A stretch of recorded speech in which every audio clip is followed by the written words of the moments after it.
네, 오늘 저희가 살펴볼 소식은요. 어김없이 찾아온 초여름 불청객이죠. 러브버그 이야기를 좀 해볼까 합니다. 네, 안녕하세요. 요즘 인터넷 보면 뭐 옷에 붙었을까봐 막 춤추고 들어온다. 오늘만 30마리는 잡은 것 같다. 이런 글도 진짜 많더라고요. 네, 저도 많이 봤습니다. 실제로 그럴만도 한 게 이제 슬슬 시작인 것 같아요. 그렇죠. 전문가들도 딱 이번 주부터 개체수가 늘기 시작해서 6월 말, 7월 초쯤 그때 절정일 거라고 하더라고요. 네, 맞습니다. 시기적으로 딱 그때쯤 활동이 가장 왕성해지죠. 그래서 오늘 저희가 이 붉은 등 우단털 파리, 그러니까 이 러브버그의 출현 배경이랑 또 어떻게 대처하면 좋을지 여러 자료들을 좀 모아봤습니다. 대체 얘네 정체가 뭐고 왜 이렇게 난리인지 또 우리는 어떻게 해야 할지 한번 제대로 파헤쳐보죠. 네, 좋습니다. 일단 이 러브버그라는 게 크기는 한 6mm 정도로 사실 작잖아요. 네, 그렇죠. 작죠. 근데 꼭 보면 암수가 이렇게 딱 붙어서 같이 날아다녀요. 그 모습 때문에 더 눈에 띄는 것 같기도 하고요. 맞아요. 그 독특한 습성 때문에 러브버그라는 이름이 붙은 거니까요. 근데 사람들이 진짜 궁금해하는 건 이거 아닐까요? 아니 왜 자꾸 나한테 와서 붙는 거야? 하는 거요. 저도 그게 제일 궁금하더라고요. 아, 네. 그 부분에 대해서는 여러 가지 이야기가 있는데 자료들을 보면 일단 얘네가 고온 다습한 환경을 엄청 좋아한다고 해요. 아, 습하고 더운 거요? 네. 그리고 번식력도 어마어마해서 암컷 한 마리가 보통 100개에서 한 300개까지 알을 낳는다고 하니까 그 수가 확 늘어날 수밖에 없는 거죠. 와, 300개요? 엄청나네요. 근데 올해는 좀 특이한 게 6월 중순부터 벌써 이렇게 많이 보이기 시작했잖아요. 예년보다 좀 빠른 편이거든요. 맞아요. 저도 작년보다 좀 일찍 본 것 같아요. 왜 그런 걸까요? 자료들 분석을 보면 아무래도 올해 이례적으로 좀 더웠고 또 장마도 좀 일찍 시작한 영향이 큰 것 같아요. 아, 날씨 탓이 크군요. 네. 근데 여기서 좀 더 생각해 볼 점은 이게 단순히 그 해 날씨 문제만은 아닐 수도 있다는 거예요. 어쩌면 이게 좀 더 큰 그림? 그러니까 기후변화가 곤충 생태계 전반에 영향을 미치는 그런 신호일 수도 있다는 거죠. 아, 기후변화요? 그럴 수도 있겠네요. 네, 일종의 경고등 같은 걸 수도 있습니다. 근데 또 재미있는 게 얘네가 그냥 우리를 귀찮게만 하는 벌레는 아니라는 거잖아요. 저 이번에 자료 보고 좀 놀랐어요. 아, 네네. 그 생태적 역할 말씀이시죠? 네, 성충은 꽃가루 옮겨주고 애벌레는 또 낙엽 분해해서 흙을 좋게 만든다면서요. 서울시에서도 그래서 익충이라고 한다고요? 맞습니다. 생태계에서는 분명히 자기 역할이 있는 이로운 곤충이죠. 꽃가루 매개나 유기물 분해는 정말 중요한 기능이거든요. 그렇죠. 그런데 사람들은 그렇게 생각 안 하는 것 같아요. 바로 그 지점입니다.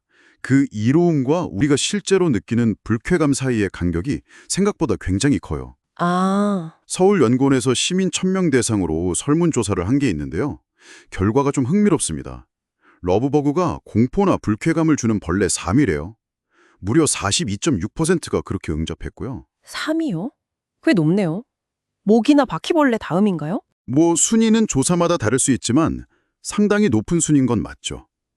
그런데 더 주목할 건 서울시가 이걸 익충이라고 알리고 있다는 사실 자체를 아는 사람이 27%밖에 안 됐다는 거예요. 아, 잘 모르는군요, 사람들이. 네. 그리고 심지어 응답자의 86%는 아무리 이로운 벌레라도 이렇게 때로 나오면 그냥 해충 아니냐 이렇게 생각한다는 겁니다. 하긴, 뭐 저라도 그럴 것 같아요. 아무리 이론적으로 좋다고 해도 당장 눈앞에 막 수십 마리가 날아다니면 좀 그렇죠. 그렇죠. 이게 참 중요한 질문을 던져주는 것 같아요.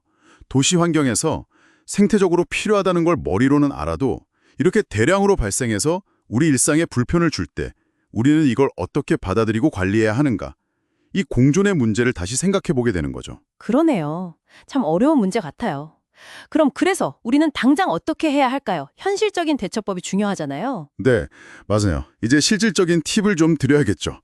자료들을 종합해 보면 일단 얘네가 밝은 색, 특히 흰색이나 노란색 계열을 좋아한다고 해요. 아, 정말요? 밝은색 옷을 피해야겠네요. 네, 야외 활동하실 때는 좀 어두른색 옷을 입는 게 도움이 될 수 있고요.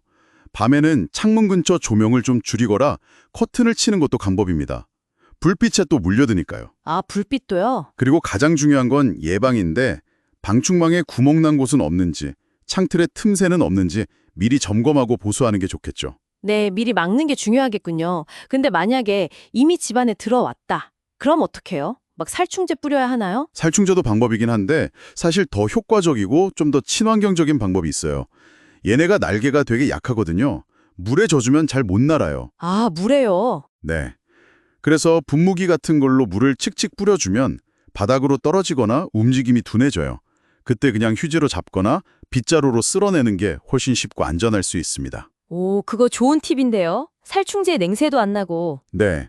지자체에서도 사실 무분별하게 살충제를 막 뿌리는 것보다는 이런 물리적인 방법을 더 권장하고 있고요. 생태계 전체를 생각해야 하니까요. 그렇군요. 아, 그리고 아까 그 민원 이 얘기도 있었죠. 특정 지역이 지금 몰리는 경향이 있다고요? 네, 맞습니다. 자료를 보면 2022년, 2023년 모두 서울 서부권 지역, 특히 은평구에서 민원이 가장 많았어요.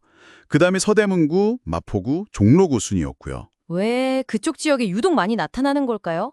혹시 뭐 산이 많아서 그런가?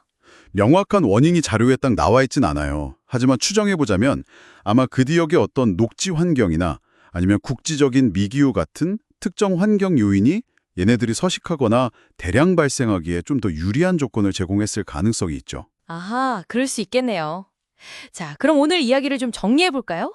이 러브버그라는 곤충, 겉모습 때문에 오해도 많이 받고 불쾌감을 주기도 하지만 사실 생태계에서는 나름의 역할, 그러니까 익충으로서 역할을 하고 있다는 거. 네, 그렇죠. 그리고 이제 곧 활동이 가장 왕성해지는 시기가 오니까 야외에서는 밝은 색고 피하고 밤에는 조명 좀 줄이고 집에 들어오면 물 뿌려서 잡는 방법, 이런 것들을 좀 기억해 두면 불편함을 좀 덜 수 있겠다, 이 정도겠네요. 네, 아주 잘 요약해 주셨습니다. 마지막으로 청취자분들께 이런 생각을 한번 던져보고 싶어요. 우리가 익충이라고 부르는 생태적으로 이롭다고 하는 존재조차도 이렇게 대량으로 나타났을 때 해충처럼 여기게 되는 이 현실을 보면서요. 앞으로 우리 도시계획이나 또 시민들과의 소통 방식이 어떻게 좀 달라져야 할까? 우리와 함께 이 도시 환경을 공유하는 다른 모든 생명체들의 이런 자연스러운 계절적 변화, 때로는 급증하는 현상들을 우리가 어떻게 하면 조금 더 현명하게 받아들일 수 있을까? 그 인식과 현실 사이의 간극을 어떻게 메워나가야 할지 한 번쯤 다 같이 고민해 볼 시점이 아닌가 싶습니다. 기자님, 오늘도 함께 해주셔서 감사합니다. 네, 감사합니다. 다음 에피소드에서 뵙겠습니다.